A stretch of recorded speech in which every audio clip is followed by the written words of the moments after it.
internet, my name is Danielle Miceli. I am currently editing my debut fantasy novel, and today I want to talk to you about why quarterly goals are such a great tool for writers, or any creators really. But first, what are quarterly goals? Quarterly goals are seasonal goals set every 3 months in a given year. Winter quarter is January through March, spring is April through June, summer is July through September, and fall is October through December. And yes, they don't line up perfectly with each season, but they're pretty darn close. If this offends you, feel free to refer to them as quarters 1 through 4 instead. Or maybe remove that stick from your butt. A lot of big businesses use quarterly goals. But don't let that turn you off from the idea. There are many ways you can personalize them to fit your creative needs, and here are a few reasons why you totally should. Number 1, setting goals is as imperative for a writer as having a daily writing routine.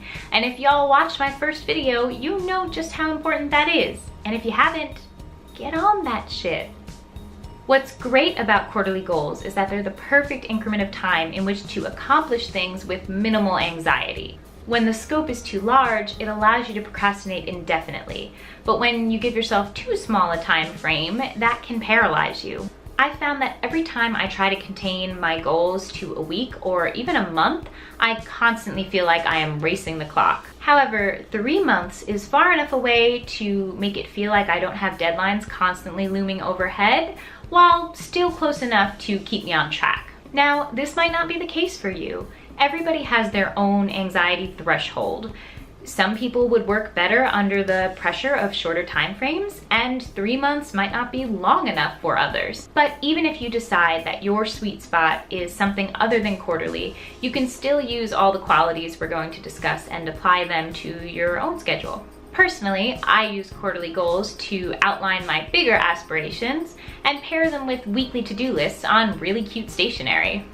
That way, I can break down my overarching goals into smaller components and slowly work up to them throughout the quarter. Number 2, quarterly goals do not typically aim for 100% completion. They allow you to choose your own success ratio. I recommend aiming to hit about 50 to 75% of your goals any given quarter, depending on how ambitious you want to be. That doesn't mean you can't strive to accomplish them all, but there's something incredibly freeing about setting a non-completionist marker for success. To win each quarter, you only need to accomplish, say, 60% of what you set out to do. Don't you feel lighter already? If you achieve over 60%, you have exceeded your own expectations, and who doesn't love bonus points? Don't be afraid to adjust your target percentage as you grow comfortable with the system.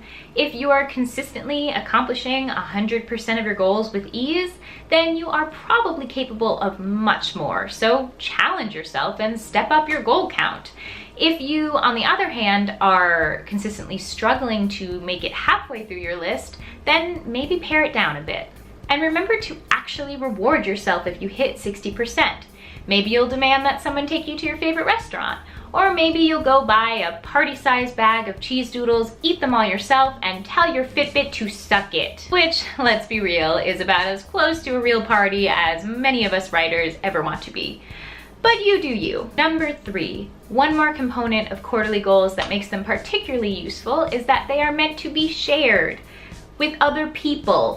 The potential for public humiliation. Truly the greatest motivator. Declare your intentions seasonally on Instagram, or film quarterly YouTube videos and talk about how you fared. Or stick the list on your fridge so your entire family can shame you if you fail. So in true spirit of this last bit of advice, I, as an example, will present you with the results from my spring 2018 quarter. Now, typically I break them down into 2 categories, career and personal goals. But this quarter I had so many career goals that I had to break them down further into subcategories for manageability. I don't impose a limit on the quantity of my goals, but I do like to have a minimum of at least about 8 career goals and 5 personal. This spring, I set 22 career and 9 personal. I typically aim to reach 70% of my quarterly goals, and I like to assign separate scores to my career versus personal goals because it helps to highlight when I have an imbalance in my life priorities. Plus, double the potential for rewards and for failures. I write down my goals in a Google Doc and highlight them in green as I finish them. At the end of the quarter, I go through my partial successes, as in things that I started but didn't finish, and I highlight them in yellow.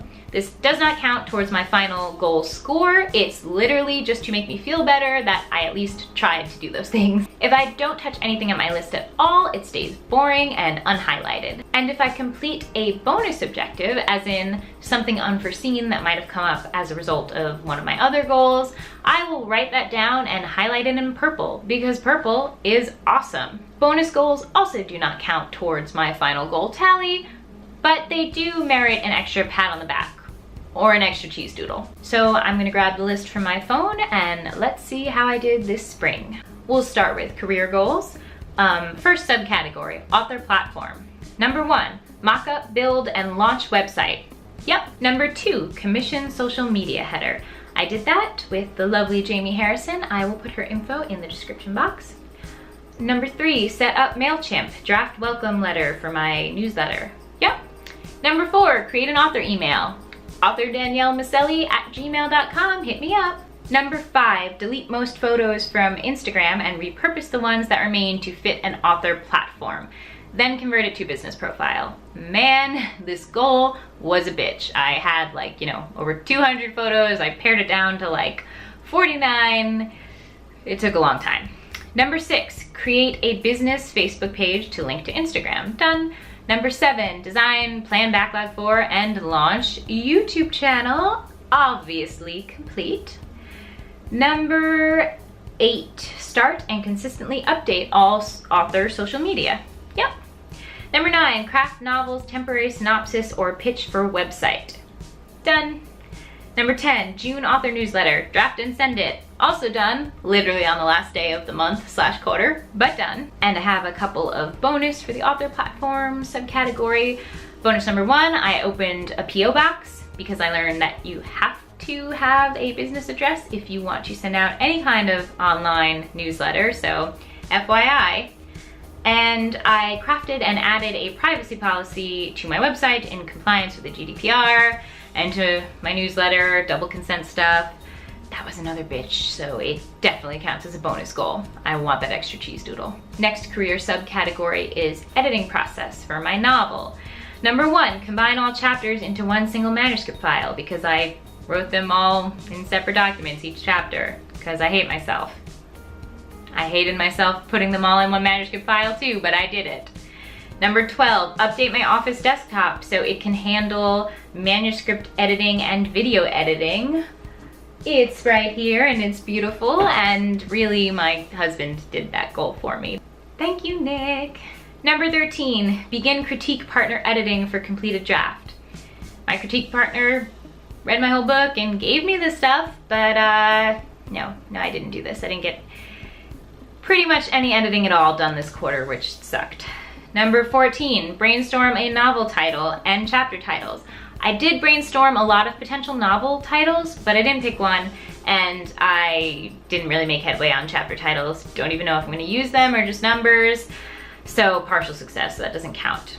Okay, research. Number 15, look into Scrivener, LibreOffice, and Microsoft Word. Choose a tool for writing, editing manuscripts moving forward. I chose Microsoft Word. Number 16, download and test Scrivener free trial. Nope, didn't do it. Number 17, compare and purchase a camera for vlogging, a tripod, and a light. Yes. Number 18, continue Skillshare classes through April and take Jenna Moressi's class. Yep. Number 19, look into mass printing solutions for editing and sharing drafts. Nope, didn't do it. Didn't even really think about it. Number 20, research starting my own publishing company further. Fun fact, I get a bonus goal for this because not only did I do that, but I actually filed for it. And technically, it is in the New York State Business Directory already, so I am just waiting for the final paperwork, and yeah, I am a co-owner of a publishing LLC. I'm sure we'll talk more about that at some other time in video. And other, 21, attend BookCon and talk to Kristen Martin. I attended BookCon. I chickened out when it came to talking to Kristen Martin. I I couldn't do it, and it was sad and embarrassing, and maybe if she's there again next year, I will have to literally have people physically push me to do it, because that was like half the reason I was inspired to go to BookCon, and I didn't do it. So that is like a major super duper fail. And number 22, read and review at least 2 books a month. I will give myself a generous 1 book a month, but that is a fail. So that means that my career score is 16 out of 22 goals, which is 73%. So that, my friends, is a win. However, let's look at the personal goals. Don't get too excited yet. My personal goals, number 1, plan an actual birthday party with friends this year. I did that. It was lovely. Number 2, book and go on a spring vacation with Nick. Also did that. We went to Hawaii. It was also lovely. Number 3, gentle daily exercise or walks. Amazingly, I did that. Thank you, Fitbit. Number 4, eat healthier snacks during the day. Fucking, this Fitbit is just bragging at this point. Yeah, I'm the best. I helped you turn around your lazy ass life. We get it. Yeah, I did. And in fact, I do get a bonus goal for that too, because I lost 20 pounds, like before the quarter even ended. That was actually pretty cool. So, sorry for yelling at you so much, Fitbit. Number 5, go on a date with Nick at least once a week. We did really good with this at the beginning of the quarter, but as it went on and things got super, super crazy, both with my work and with Nick's work, we kind of tapered off, so that's unfortunately a partial success. Number 6 is a private goal that I totally failed. Number 7, practice finding my center when angry, annoyed, or anxious. I thought about it, but I so did not succeed. I need to work on that. Number 8, finish crocheting the blanket that I started when I was 16. I will have to show you this blanket at some point, but I don't know why I thought I could do this on top of everything else. Number 9, build more attic furniture and additional bookshelves. I bought more attic furniture and bookshelves. They're all up in my attic library. They're just, you know, still in boxes. So next quarter. So my personal final score is 4 out of 9. That is 44% and a fail.